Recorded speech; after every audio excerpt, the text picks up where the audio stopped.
এপ্রিলের প্রথম সপ্তাহে থাইল্যান্ডের রাজধানী ব্যাংককে বসছে বিমস্টেকের ষষ্ঠ সম্মেলন।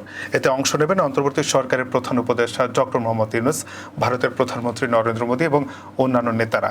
এই সম্মেলনের ফাঁকে ডক্টর ইউনূস এবং মোদীর মধ্যে একটি বৈঠকের আয়োজন করতে ভারতকে চিঠি দেয় বাংলাদেশ।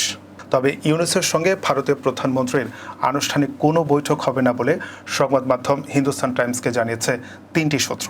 কারণ হিসেবে তারা বলেছেন, অন্তর্বর্তী সরকারের কয়েকজন সদস্য প্রতিদিনই ভারতের সমালোচনা করেন।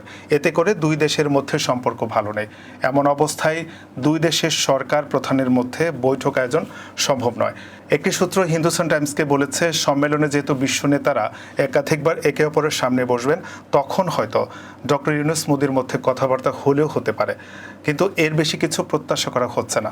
অপর সূত্রটি বলেছে, আনুষ্ঠানিক বৈঠক আয়োজন কঠিন মনে হচ্ছে। বিশেষ করে ঢাকা থেকে অন্তর্বর্তী সরকারের কয়েকজন উপদেষ্টার কাছ থেকে প্রতিদিনই ভারতের বিরুদ্ধে নতুন সমালোচনা আসছে। এসব বিষয়ে বৈঠক আয়োজনের ক্ষেত্রে সহায়ক নয়। এদিকে 2 থেকে 3 এপ্রিল পর্যন্ত হবে বিমস্টেকের এই সম্মেলন। এতে সদস্য রাষ্ট্র হিসেবে অংশ নেবে বাংলাদেশ, ভুটান, ভারত, মিয়ানমার, নেপাল, শ্রীলঙ্কা এবং থাইল্যান্ড। এবারের বিমস্টেক সম্মেলনটি এমন সময় হচ্ছে যখন বিভিন্ন ইস্যুতে বাংলাদেশ ও ভারতের সম্পর্ক তলানিতে রয়েছে।